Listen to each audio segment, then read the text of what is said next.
అందరికీ నమస్కారం. పెద్దలు గవర్నీలు సుదర్శన్ రెడ్డి గారు, గవర్నీలు షబీర్ అలీ గారు, గౌరవ శాసనసభ్యులు భూపతి రెడ్డి గారు, డీసీ అధ్యక్షులు మోహన్ రెడ్డి గారు, సిటీ అధ్యక్షులు వేణు గారు, తాల్వినందన్ గారు, రత్నాకర్ గారు, రామగోపాల్ రాజు, అందరికీ నమస్కారం. మీకు నమస్కారం. కాంగ్రెస్ ప్రజాప్రభుత్వం చేస్తున్నటువంటి అభివృద్ధి సంక్షేమ పథకాల పట్ల ప్రజలు జూబ్లీ ఎన్నికల్లో అత్యధిక మెజారిటీ ఇచ్చి గెలిపించడం ద్వారా ఈ రాష్ట్రంలో కాంగ్రెస్ ప్రజాప్రభుత్వం ఇస్తున్న అభివృద్ధి సంక్షేమం పట్ల మేము సంతృప్తిగా ఉన్నామనే సందేశాన్ని ఇచ్చినారు.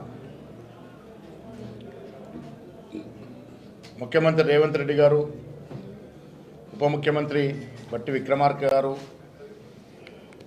మా మంత్రులు, ఎమ్మెల్సీలు, ఎమ్మెల్యేలు, ఎంపీలు, corporation chairmans, party office bearers, ప్రతి కార్యకర్త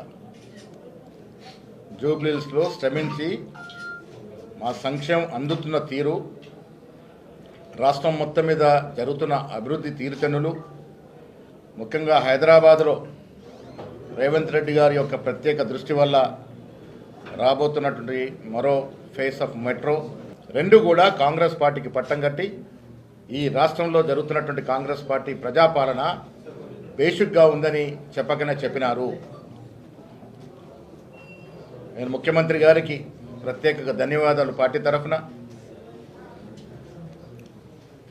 సంక్షేమం పట్ల, అభివృద్ధి పట్ల వారికి ఉన్నటువంటి శ్రద్ధ, విద్య, వైద్యం పట్ల వారికి ఉన్న ఆసక్తి, వారు జరుపుతున్నటువంటి అభివృద్ధి సంక్షేమం బేసిక్గా పోతా ఉంది. ఇవాళ జూబ్లీస్ ఎన్నిక రేపు హైదరాబాద్లో జరగబోయే జిహెచ్ఎంసీ కార్పొరేషన్ ఎన్నికకి విజయానికి నాంది. ప్రజలు రేపు జిహెచ్ఎంసీ ఎన్నికల్లో కూడా కాంగ్రెస్ పార్టీకి పట్టం కడతామనే మాట ఇవాళ జూబ్లీస్ ఎన్నికల్లో ఇంత మంచి మెజారిటీ ఇచ్చి చెప్పడం జరిగింది. ఈ ఎన్నికల్లో కూడా ముఖ్యమంత్రి గారు ప్రత్యేక శ్రద్ధ వహించారు. డిప్యూటీ ముఖ్యమంత్రి గారు, మంత్రులు అందరూ కూడా మా సంక్షేమాన్ని ప్రజలు అందుకున్నటువంటి తీర్థంలో వివరించగలిగినారు. కాబట్టే ఇవాళ ఇంత పెద్ద ఎత్తున ప్రజలు మాకు పట్టం కట్టినారు. ఈ ఎన్నిక ద్వారా ప్రజలు రెండు సందేశాలు స్పష్టంగా ఇచ్చినారు. ఒకటి, కాంగ్రెస్ పార్టీ పట్ల మేము సంతృప్తిగా ఉన్నాం. వచ్చే 3 ఏళ్లే కాదు, మళ్ళీ వచ్చే ఎన్నికల్లో కూడా కాంగ్రెస్ పార్టీ కనీసం 100 సీట్ల పైగా గెలుస్తుందన్నటువంటి మేము చెప్తూ వస్తున్న నిదానికి బలం చేకూర్చింది. ఇవాళ ఆనాడు కంటోన్మెంట్ ఎన్నిక కానీ, వాళ్ళ జూబ్లీహిల్స్ ఎన్నిక కానీ కాంగ్రెస్ అభ్యర్థి గెలిచినారంటే ప్రజలు ముఖ్యమంత్రి పట్ల, కాంగ్రెస్ ప్రభుత్వం ఇస్తున్నటువంటి సంక్షేమం పట్ల సంతృప్తిగా ఉన్నారనే మాట స్పష్టమైంది. రెండో సందేశం వాళ్ళ జూబ్లీ ఎన్నికల్లో ప్రజలు ఇచ్చింది, బీఆర్ఎస్ పార్టీకి సెలవు చెప్పినారు. పార్లమెంట్ ఎన్నికల్లో వారికి 0 సీట్లు ఇచ్చినప్పుడే బీఆర్ఎస్ పార్టీకి ఈ రాష్ట్రంలో ఇంకా భవిష్యత్తు లేదు అన్నట్టు మాట చెప్పడం జరిగింది. ఇవాళ కూడా జూబ్లీ ఎన్నికల్లో వారు సిట్టింగ్ సీటు ఓడిపోయినారంటే బీఆర్ఎస్ పార్టీకి ఈ రాష్ట్రంలో స్థానము లేదు అని మరొక సందేశాన్ని కూడా ఇవాళ ప్రజలు, జూబ్లీహిల్స్ ప్రజలు ఇచ్చిన తీర్పు ద్వారా అర్థమవుతా ఉంది. ముఖ్యమంత్రి గారు ఇటీవల చెప్పినారు, బీఆర్ఎస్ పార్టీకి గతమే కానీ భవిష్యత్తు లేదని. ఈ తీర్పు ద్వారా అది రుజువైందని చెప్పొచ్చు. వచ్చే రోజుల్లో ముఖ్యమంత్రి గారి నేతృత్వంలో మా మంత్రివర్గ సభ్యులు కానీ, మా శాసనసభ్యులు కానీ, మండలి సభ్యులు కానీ, ప్రతి కాంగ్రెస్ కార్యకర్త ప్రజల ఆకాంక్షలకి, ఆశయాలకు అనుగుణంగా పనిచేస్తుంది. ఇదివరకు మేము ఇచ్చినటువంటి మేనిఫెస్టో పెట్టినటువంటి అంశాలు చాలా వరకు పూర్చగలిగినాం. ఇంకా మిగిలినవి కూడా ఇచ్చి 3 ఏళ్ళు సుపరిపాలన అందించి ప్రజల ఆకాంక్షలకు అనుగుణంగా పనిచేసి 3 ఏళ్ల తర్వాత ఎన్నికల్లో 100 సీట్లకు పైగా కాంగ్రెస్ పార్టీ గెలుచుకుంటుంది. వచ్చే ఎన్నికల్లో కూడా కాంగ్రెస్ పార్టీ గెలుస్తుంది. ఈ వచ్చే 8 ఏళ్ళు కాంగ్రెస్ పార్టీ అధికారంలో ఉంటుంది. ప్రజలకు అవసరమైనటువంటి కార్యక్రమాన్ని కూడా చేస్తుందని మాట ఈ సందర్భంగా మనవి చేస్తూ ఉన్నాం.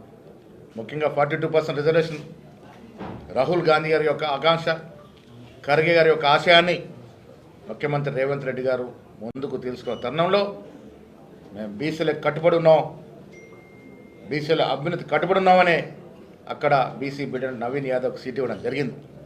ప్రజలు కూడా దీన్ని హర్షిస్తూ మేము 42% రిజర్వేషన్ 2 చట్టాలు తీసుకురావడం, బీజేపీ దీన్ని ఆపేయడం, దానివల్లనే ఇలా జూబ్లీహిల్స్లో బీజేపీ అభ్యర్థి పరిస్థితి ఏ స్థాయికి దిగజారిందో చూసినాం. ప్రజలు స్పష్టంగా నమ్ముతా ఉన్నారు.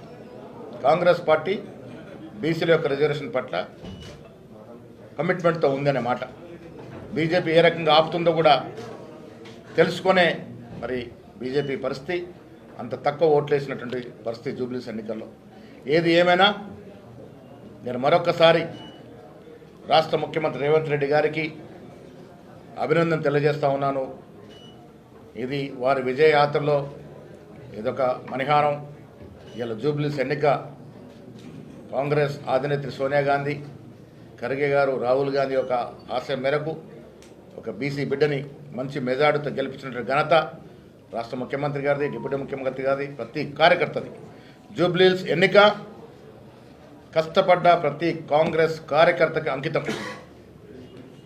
వారి కృషి డెఫినెట్గా కాంగ్రెస్ పార్టీ గుర్తుంచుకుంటుందనే మాట కూడా ఈ సందర్భంగా మనవి చేస్తూ ఉన్నాం. నవీన్ యాదవ్ గెలుపు రేపు హైదరాబాద్లో జరగబోయే జిహెచ్ఎంసీ ఎన్నికలు కానీ, కొద్ది రోజుల్లో రానున్న స్థానిక సంస్థల ఎన్నికలు కానీ డెఫినెట్గా కాంగ్రెస్ పార్టీకి పట్టం కడతారనేటువంటి సంకేతం ఇవాళ జూబ్లీహిల్స్ ప్రజలు ఇచ్చినారు. అన్నిటికీ మించి జూబ్లీహిల్స్ పౌరులు, జూబ్లీహిల్స్ ఓటర్సు, అక్కడ ఉన్నటువంటి ప్రతి వ్యక్తికి కాంగ్రెస్ పార్టీ ధన్యవాదాలు తెలియజేస్తూ ఉంది. మీరు ఓటు వేసి కాంగ్రెస్ పార్టీని ఆదరించి కాంగ్రెస్ పార్టీ ఇస్తున్నటువంటి ప్రజా పాలనని కితాబిస్తూ అభినందిస్తూ ఈ తీర్పు ఇచ్చినందుకు జూబ్లీహిల్స్ ప్రజలందరూ కూడా ధన్యవాదములు.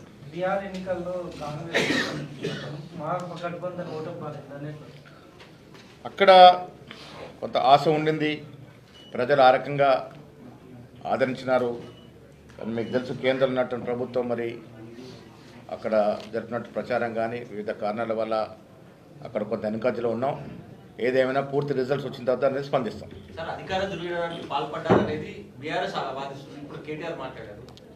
ఏ రకమైన అధికార